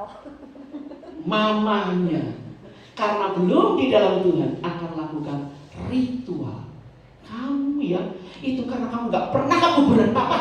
Makanya tuh lihat, bersihin kuburan papa. Ayo, lakukan ritual. Mama melakukan ritual. Seharusnya mama tidak melakukan ritual, tetapi karena pancingan mimpinya Ain, mama yang tenang-tenang ini mulai mikir, harus bikin kopi hitam buat papa, yang ono ini panggil ini dukun ini, betul gak? Ingat, dia selalu punya tujuan, ngerembet untuk membawa kita melakukan hal-hal yang salah. Kalau sudah mamanya melakukan ritual begini, mama bilang, Ain, gini, Ain ini dipanggil, tiba-tiba dipojok. Ain serba salah sebagai anak. Mama, aku gak mau duduk kamu. Mamanya duduk. Kamu yang didatangi sama papa, kamu duduk. Bisa sampai pada tahap itu. Sudah mengerti? Kalau sudah begitu, ibu doain saya bu. Aduh, saya sudah didoain sama mama. Lah Bu Rosi lagi. Seharusnya dia maju loh. Seharusnya dia sudah melangkah maju. Gara-gara terbuka terhadap mimpinya dan mempercayai itu, dan hatinya terganggu. Jadi begitu bilang, sekarang saya mau tanya, kalau misalnya tiba-tiba kamu mimpi arwah papa, apa yang harus kamu lakukan sebagai anak Tuhan? Saya bilang bahwa papa sudah di surga, udah gak mungkin kontak lagi, saya gak boleh mimpi arwah, itu bukan papa gitu. Kenapa kamu kok ngomongnya pelan-pelan? Iya, Apa yang akan kamu lakukan kalau kamu tiba-tiba mimpi arwah papa? saya bilang itu bukan dari Tuhan, papa udah gak mungkin nyamperin saya lagi, dan dalam nama Yesus untuk gak ganggu Kamu lagi. mau bilang sama siapa? Sama diri sendiri dan yang ada di Yang pertama, tolak dalam nama Yesus. Saya tolak dalam nama Yesus semua mimpi saya. Mimpi tentang papa yang datang, saya tolak, saya tidak mau. Karena saya tahu papa sudah ada bersama dengan Tuhan. Atau kalau sudah ada, aduh papa aku belum di dalam Tuhan, saya ngomongnya gimana ya? Nah, ada beberapa saudara, papanya belum di dalam Tuhan, bingung mau ngomongnya gimana. Bilang begini, dalam nama Tuhan Yesus saya tolak semua mimpi saya berkaitan dengan papa yang sudah meninggal. Karena dia punya dunia yang berbeda dengan dunia saya, tidak bisa hubungi saya. Saya milik Tuhan. Semua pesan-pesan yang saya terima datang dari Tuhan dan bukan dari dunia Allah. Tolak dalam nama Yesus. Oke? Ada yang mau tanya lagi?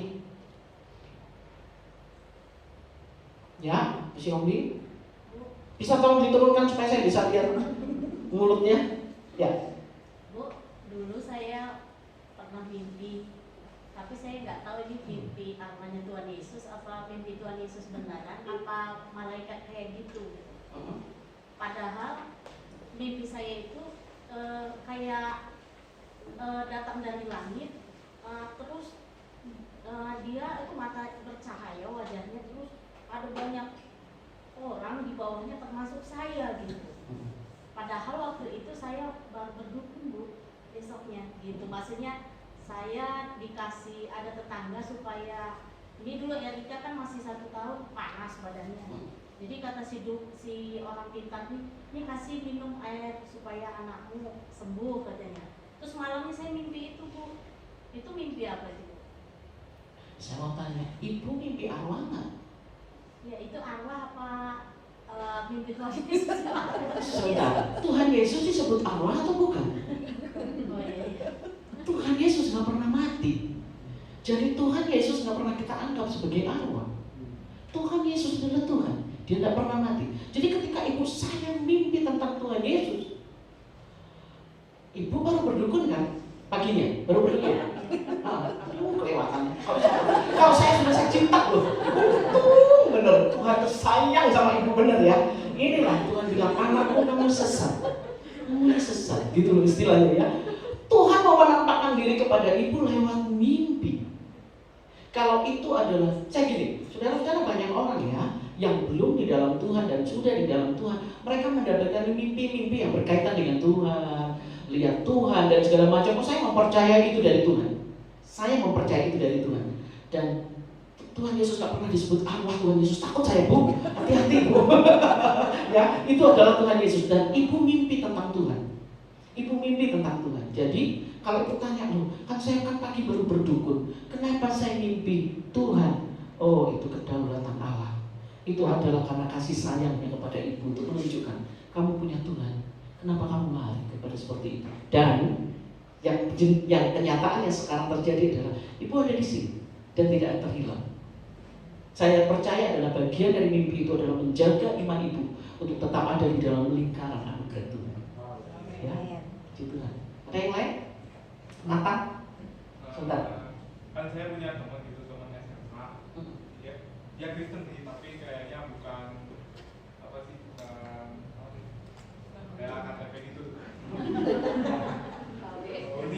Jadi kan dia mimpinya kayak ketemu penampakan gitu. Ketemu siapa? Penampakan, tapi wujudnya itu wujud leluhurnya dia katanya. Dia nggak tahu muka leluhurnya siapa, tapi orang itu nyebut dia itu leluhurnya dia, nggak ada mukanya. Tapi mimpi dia itu bukan dalam posisi mimpi, tapi dia di posisi paralis, kelumpuhan tidur. Nah itu termasuk mimpi dari setan bukan? Jadi gini, ada yang disebut sebagai penglihatan. Kalau penglihatan dengan mimpi beda. Penglihatan itu kita dalam kondisi tidak tidur, sadar. Saya pernah melihat penglihatan. Saya pernah melihat penglihatan. Nah, tetapi kalau mimpi itu ketika kita tidur, kalau dia mimpi tentang arwah leluhur yang dia tidak kenal dengan leluhurnya, tapi menyatakan diri sebagai aku leluhurmu, ya seperti itu adalah mimpi dari kegelapan. Saudara-saudara, sekali lagi, saya mau tanya sama saudara. Saudara tahu kan bedanya antara suara orang jalan, orang ketok-ketok pintu? Saudara tahu ya, kalau biasa ketok-ketok pintu. Kalau setan ketok-ketok pintu dengan orang ketok pintu sungguhan, itu beda. Jadi, saudara bisa tidur lelap. Kalau suami kita ketok pintu, dia bisa gedor, kita tetap tidur nyenyak. Tapi kalau setan, dia cuma ketok 3 kali, kita bisa berpaut. Apa ini? Aura takutnya ada, padahal sama-sama ketok pintu. Tapi begitu dia ketok pintu, saudara ada rasa takut. Nah, jangan waktu dalam nama Tuhan Yesus, itu bukan orang. Ya, jadi itu bedanya seperti itu. Kalau kita bicara tentang bunyi-bunyian ya, jadi saya misalnya seperti orang tidur tiba-tiba, saya dengan Pak Richard misalnya, Pak Richard kalau ngorok kan, saya nanti tidurnya nyenyak banget, itu mah obat tidur kerjaan nyenyak. Tapi kalau yang ngorok bukan Pak Richard, tapi setan, saya bisa langsung berbang. Ini suara kamu. Nah seperti itu. Saya kasih contoh ya, bahwa ada aura atau ada satu spirit atau satu udara rasa ini dari kegelapan, itu selalu menyertai ketika ada bunyi-bunyi datang dan segala macam. Jadi Nathan itu jelas-jelas bukan dari Tuhan, itu mimpi dari leluhur, mimpi dari kuasa kegelapan. Kamu harus tolong teman-teman kalau sudah tahu cerita ini. Pak Haris silakan. Aku mau tanya, kalau iblis setan itu di agama lain itu sama enggak? Misalnya ini kan kita berdiskusi tentang orang Kristen yang mimpi. Tapi kalau di agama yang mimpi itu apakah prinsipnya sama? Karena kan beberapa yang saya pernah lihat kan di YouTube tuh banyak tuh video-video gitu yang cerita-cerita tentang ya mimpi, terus kemudian dia ya, ada manifestasi gitu, bisa menyembuhkan orang. Kan banyak kan di daerah di Jakarta waktu saya kecil itu pernah ada yang dia mimpi ketemu sama kakeknya, luluhnya, terus diberitahu yang baik-baik, terus dia jadi seperti ya orang suci gitu, bisa menyembuhkan gitu. Dan orang-orang kan, oh ini bagus nih, kenapa kok disebut dari setan gitu. Jadi banyak orang yang tertipu. Jadi maksudnya gini, kok dia baik, kenapa disebutnya dari setan. Jadi banyak pengikutnya malah yang ikuti dia gitu. Baik, ini hal yang harus kita bicara dengan hati-hati. Di luar sana sekarang pekerjaan setan begitu besar, begitu macam-macam. Lalu ada orang-orang tertentu, saya harus kasih tahu, yang disebut indigo. Itu kata lain dari titisan. Tidak ada istimewa-istimewanya. Dan bukan pemberian dari Tuhan. Karena setiap orang-orang atau orang-orang yang punya kemampuan seperti itu, hidupnya dalam ketakutan, dalam mimpi buruk dan ketidaktenangan. Nah, lalu bagaimana dengan orang-orang yang bisa menyembuhkan dan segala macam? Saya berbicara tidak bisa masuk dalam dunia mereka karena mereka tidak kenal tentang kebenaran. Ada satu hukum yang kita sebut sebagai hukum firman Tuhan, adalah hukum yang paling tinggi di antara semua hukum, dan kita sedang bicara tentang itu. Mereka tidak paham, tetapi saya mau beritahukan kebenarannya begini. Saya kasih contoh tentang emaknya Nabi. Emaknya adalah seorang yang belum kenal Tuhan, dan dia punya kemampuan menyembuhkan. Dia punya kemampuan menyembuhkan, dan saya tahu keluarganya belum banyak yang terima Tuhan. Kita sedang rekam ini ya. Emaknya belum kenal Tuhan, tapi dia punya kemampuan menyembuhkan. Hanya dengan nusuk jarum, orang mau orang stroke, orang kanker, orang apa, sembuh. Betul, itu ada. Nah, lalu apakah itu dari Tuhan atau tidak? Saya katakan bukan. Kenapa? Karena semua penyembuhan seperti itu berasal dari kegelapan. Yang jadi korban adalah anak-anaknya, cucunya. Contoh seperti keluarga Aim, kemampuan untuk menyembuhkan itu. Maka keturunannya rata-rata mati muda, dan semua karena satu sakit, satu macam, yaitu cancer. Walaupun dokter mengatakan bahwa cancer itu bisa turunan. Dalam nama Yesus, saudara yang punya orang tua cancer, katakan dalam nama Yesus saya cabut. Dalam nama Tuhan Yesus, oleh kuasa darah Yesus. Tetapi benih, semua orang punya, betul ya dokter ya? Semua orang punya. Jika saudara makan tidak baik, pola hidup tidak baik, tidak sehat, gaya hidup tidak olahraga dan segala macam, itu bisa memicu, apalagi stres itu memicu. Tapi kok mereka nggak stroke, apa-apa, semua cancer yang meninggal dan mati muda. Jadi caranya begini. Semua kuasa kegelapan yang berkata putih, maka perhatikanlah keturunannya. Karena pertama, ciri-ciri seluruh anak-anak yang orang tua yang katanya bisa nyembuhin dengan cara ilmu putih itu, semua rata-rata keturunannya akan punya emosi tidak terkendali. Yang kedua, mereka hidup dalam pernikahan yang berantakan. Yang berikutnya, ada penyakit dan kematian muda yang tidak bisa dimengerti. Tiba-tiba bermati, tiba-tiba bermati, tiba-tiba ada. Jadi di dalam dunia mistik, orang yang terikat dengan pekerjaan seperti ini, maka misalnya ya, kalau saudara punya nenek moyang dulu pernah pergi ke Gunung Kawi, berdoa minta ampun sama Tuhan, putuskan. Karena apa? Gunung Kawi menyebabkan anak-anak terus cucunya, kekayaannya ditarik oleh dia di masa sekarang. Dia punya kekayaan, tetapi anak-anaknya hidup dalam kemiskinan. Orang-orang yang pergi ke Gunung Kawi itu namanya kutukan. Jadi orang-orang yang punya kemampuan menyembuhkan, anak-anaknya rata-rata mati muda. Memang, jadi ditarik. Ada satu ayat yang saya coba cari, tapi ayat itu bilang begini. Saya pakai bahasa saya ya, bilang begini. Engkau menghidupkan orang yang seharusnya mati, dan engkau mematikan orang yang seharusnya hidup. Itu ada di dalam firman Tuhan. Jadi orang-orang ini memakai kuasa kegelapan untuk menghidupkan orang yang seharusnya mati. Dan ada aturan mainnya di dalam dunia kegelapan. Kalau engkau seperti itu gak pernah gratis.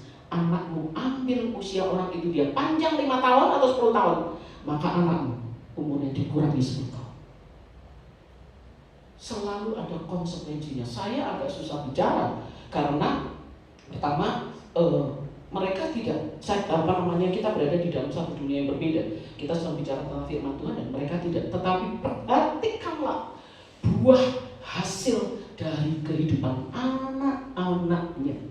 Kalau yang larinya ke gunung kawi untuk kekayaan, maka anak-anaknya semua kecenderungannya miskin. Udah kerja keras, tapi miskin terus. Kalau orang tua ini, ya, pasang susuk untuk kecantikan dan segala macam, sehingga dia berkali-kali menikah, lihat anak-anaknya kawin cerai. Jika dia punya kemampuan untuk menyembuhkan orang, maka lihat keturunannya mati muda. Seperti itu. Ada orang yang punya kemampuan untuk menyembuhin penyakit berkaitan dengan kepala. Dia nyembuhin penyakit kepala lah, tumor lah, apa yang berkaitan dengan kepala. Anak-anaknya meninggal, kecelakaan, kepalanya kena kelindes truk lah, kepalanya jatuh, kegagal otak lah, atau apa. Iblis tidak pernah gratis. Kita ngomong seperti ini, saudara, ini dunia kegelapan marah. Karena apa? Kita sedang membongkar cara kerjanya. Dia tidak pernah memberikan yang baik. Dia selalu minta nyawa, minta kebahagiaan. Firman Allah berkata, iblis itu pencuri, pembunuh, dan membinasakan. Jadi maksudnya apa?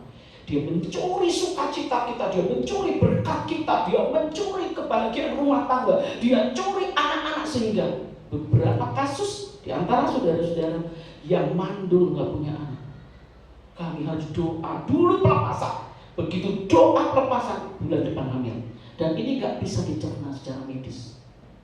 Gak bisa. Beberapa orang di sini mengalami seperti itu, betul ya? Beberapa orang gak bisa dicerna secara medis. Kok bisa habis doa itu tiba-tiba dapat telepon 2 bulan kemudian, Pak, istri saya sudah hamil. Dihitung begitu bulan berikutnya dia sudah hamil. Itu pekerjaan kegelapan. Jadi dia tidak pernah katakan beri gratis. Jadi kalau saya mau bilang, kan gimana ya, kan itu mereka baik, lihat anak-anaknya, gak pernah beres. Itu di luar kita bisa mengamati. Oh sekarang saya pengen tahu anakmu gimana dan segala macam. Kecuali Bapak Hans datang kepada seseorang yang punya ilmu seperti itu dan mulai ngobrol dari hati ke hati. Perhatikanlah hidup keturunannya. Ya, baik. Ada yang lain? Ya. Apakah Allah bisa memberikan pesan-pesan yang berupa ajakan? Bisa dong. Bisa, itu yang saya bilang. Cincin, ini engkau, besok minggu cincin ibadahnya, jangan berantem aja sama suami. Bisa. Tapi ingat, begitu engkau kasih nasihat yang baik. Aduh, nanti kalau engkau datang lagi, itu yang saya bilang, cincin, ada benda saya, baju saya gantung di situ. Jangan dipindah-pindahin ya. Oh bener, cincin akan, takut engkau sudah bilang, jangan dipindahin itu baju, jangan dipindahin. Ya ampun. Soalnya dari situ kan mama saya kan berupa ajakan itu mau ikut saya nggak, katanya suruh. Oh ya, oke. Nah, terus kedua kali kan saya tahu itu bukan mama Ya, saya juga. ya. Terus kedua kalinya dia ajak lebih ramai satu keluarga itu di depan rumah saya itu ya. Katanya sini katanya. Terus saya bilang kenapa satu yang pergi tambah satu keluarga. Baik. Oh, saudara-saudara yang pernah mimpi diajak-ajak, ada 2 kemungkinan. Yang pertama, diajak-ajak, ayo sini-sini. Kalau kita bilang iya, kasusnya seperti Aib. Emaknya punya kemampuan dan adik bilang gini, ayo emak akan memberi kamu sesuatu. Untung dia bilang, iya mak, mana untung dia gak bilang gitu. Kalau dia bilang iya mak, maka kemampuan emaknya untuk nyembuhin orang bisa. Jadi saudara-saudara itu akan diturunkan. Nah, itu yang pertama. Kalau sampai kamu bilang iya, berarti kamu keluar dari anugerah Tuhan, berada dalam dalam kegelapan. Karena kamu bilang iya. Jadi kamu harus dalam nama Tuhan Yesus tahu. Yang kedua adalah harap saudara, kalau saudara mimpi orang sudah meninggal, bilang, ayo ikut saya di dalam dunia ini berat, banyak kamu susah kan?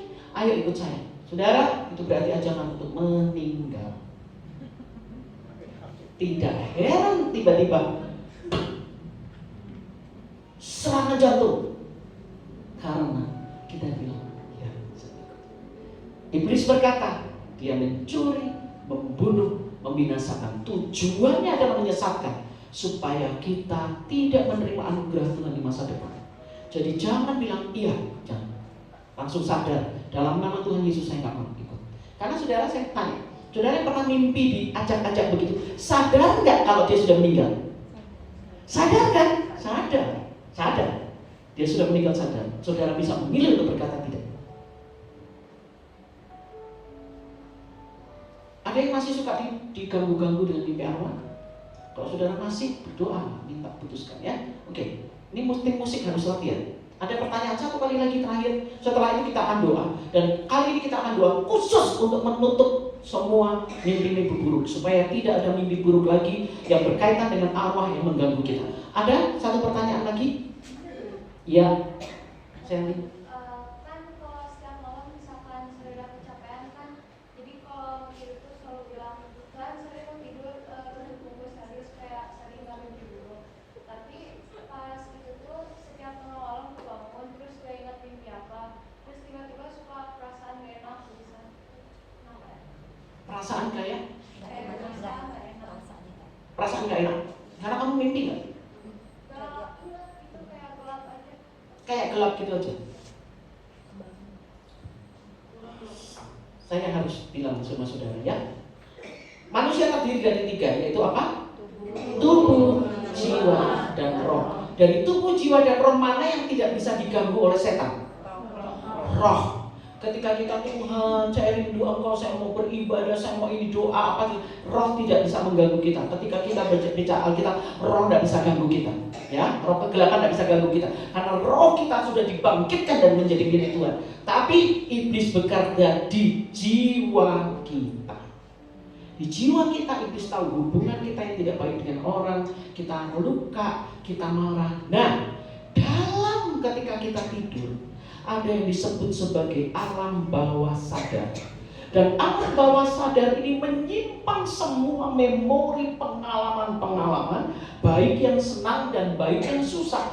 Repotnya manusia ini menyimpan lebih banyak pengalaman sakit, pengalaman pedih, lebih banyak disimpan di alam bawah sadar kita.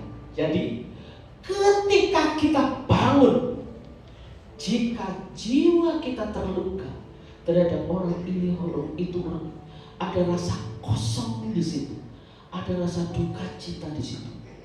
Nah, iblis masuk lewat memori-memori pengalaman-pengalaman sakit ketika orang ini bikin begitu, bikin begini. Lalu hati kita rasa seperti sedih, rasa kosong. Sally, kamu berdiri begini. Iblis, saya tahu engkau mulai masuk dalam perasaan saya salah. Saya tahu saya terganggu dengan dia. Saya tahu saya sakit hati dengan dia. Tapi dalam nama Tuhan Yesus, Tuhan tolong saya mau melepaskan pengampunan. Saya tidak mau iblis kuasai hati saya, sehingga saya menjadi kosong dan rasa sakit dan rasa berduka di situ. Jadi itu saudara. Jangan kira iblis tidak tahu kita sedang berseteru dengan siapa, kita sedang kesel dengan siapa. Iblis tahu. Dan dia bermain di alam bawah sadar kita. Bahkan ketika kita mimpi pun, saya mau tanya, kalau saudara lagi kesel nih sama suami atau istri atau teman, adik, kakak, dan bisa tidur nggak? Bisa tidur nyenyak? Enggak. Kelihatannya aja mantanin dia. Tapi di sini dokter akan tahu, diperiksa, ini berdebar, nafasnya kelihatannya padahal kayak tidur nyenyak, tapi iblis tahu. Sehingga kalau seperti itu, saudara akan dicekam oleh perasaan marah. Saudara akan mimpi yang kalut atau nggak bisa tidur. Kalau sudah nggak bisa tidur berhari-hari, nggak heran mahnya kambuhlah, nyeseklah, dada sakitlah, pinggang sakitlah. Itu karena jiwa kita yang terluka. Jadi Sally, kalau kamu ngalamin seperti itu, kamu harus tahu bagaimana cara menangkinya. Bukan masalah kamu mimpi, kamu sedang terjaga dalam rasa duka, terjaga dalam rasa sakit. Dan bilang, Tuhan, aku butuh kasih-Mu, aku butuh Engkau menyembuhkan hati saya. Ya, baik, saudara-saudara, ya. Saya berharap kita akan berjumpa lagi dari yang lain-lainnya. Kalau sudah mau tanya, nanti tanya lagi berikutnya. Tapi saya tidak mau saya tidak mau saudara tidak menangkap kebenaran ini. Jangan pernah disesatkan, ya. Jangan pernah percayai ketika dia mimpi dalam bentuk apapun juga. Orang-orang kita kasih semua sudah selesai. Mereka sudah ada di dalam tangan Tuhan. Mereka sudah ada di dalam dunia yang berbeda, tidak bisa berhubungan dengan kita. Ya, baik. Saudara-saudari kita sih, mari kita bangkit berdiri dan kita akan berdoa secara khusus untuk menutup semua celah di mana kita bisa mimpi buruk yang berkaitan dengan arwah. Ya.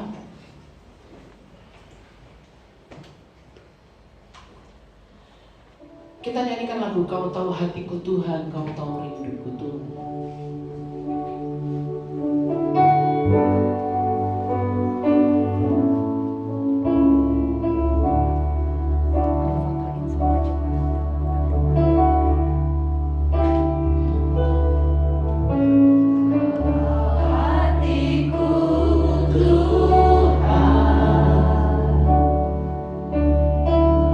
Kau tahu rinduku Tuhan.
bertarung di dalam dunia ini yang menjanjikan apa yang baik, apa yang mulia untuk masa depan kita, apa yang benar.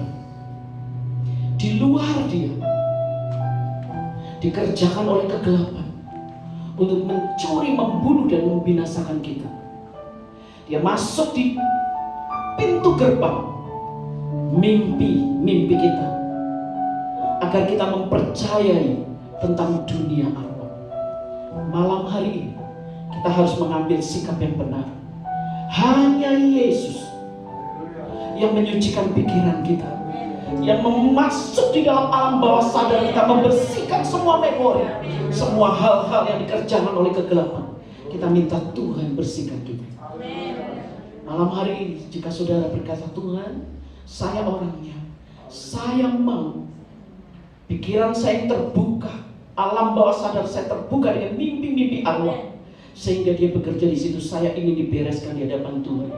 Jika saudara orangnya, angkat tangan dan saudara mulai taruh tangan saudara di atas kepala saudara dengan iman. Tirukan doa saya dengan iman, karena Tuhan hadir di tempat ini. Karena Tuhan mendengar setiap kata-kata saudara yang keluar dari hati dengan penuh kerinduan. Ketika saudara mengambil keputusan untuk taruh tangan saudara di atas kepala saudara, itu sebuah niat yang berharga, yang Tuhan langsung tahu Tuhan akan mengerjakan sesuatu di dalam alam bawah sadar kita. Haleluya, haleluya. Saudara taruh dan mulai berkata, dalam nama Tuhan Yesus, dalam nama Tuhan Yesus, oleh kuasa darah-Mu Tuhan, Engkau membasuh saya, membasuh saya. Haleluya. Saudara tirukan doa saya. Tuhan Yesus, malam hari ini saya belajar tentang dunia arwah. Sekarang saya percaya tidak ada siapapun, apapun dari dunia kematian yang dapat mengganggu saya. Saya berdiri teguh sebagai anak Tuhan. Tubuh, jiwa, dan roh saya adalah milik Tuhan. Hari ini saya berdoa di dalam nama Tuhan Yesus, oleh kuasa darah Tuhan Yesus, saya menutup semua alam bawah sadar saya, alam sadar saya, alam tidak sadar saya, dengan kuasa darah Tuhan Yesus. Saya tutup, saya menolak mimpi arwah siapapun, dari nenek moyang, orang-orang yang saya kasihi. Saya tolak di dalam nama Tuhan Yesus, dalam nama Tuhan Yesus, oleh kuasa darah Tuhan Yesus. Engkau membasuh saya Tuhan dengan kuasa darah-Mu, sehingga kesadaran saya dipenuhi oleh hadirat Allah, dipenuhi oleh kehadiran Tuhan, kuasa Tuhan, damai sejahtera, dan kasih Tuhan. Dalam nama Tuhan Yesus, saya menutup pintu gerbang menuju dunia arwah. Saya tutup dalam nama Yesus. Saya tutup dalam nama Yesus. Oleh kuasa darah Tuhan Yesus, saya dibebaskan. Pikiran saya akan dimurnikan dan berjalan dalam pimpinan Tuhan. Berikan saya hikmat, berikan saya kecerdasan, dalam nama Tuhan Yesus. Oleh kuasa darah Tuhan Yesus, saya dapat mengenal Tuhan. Pikiran saya terbuka mengenali Engkau. Mulai hari ini sampai selama-lamanya, saya dibebaskan dalam nama Tuhan Yesus. Terima kasih Tuhan, terima kasih Roh Kudus. Dalam nama Tuhan Yesus saya berdoa. Amin.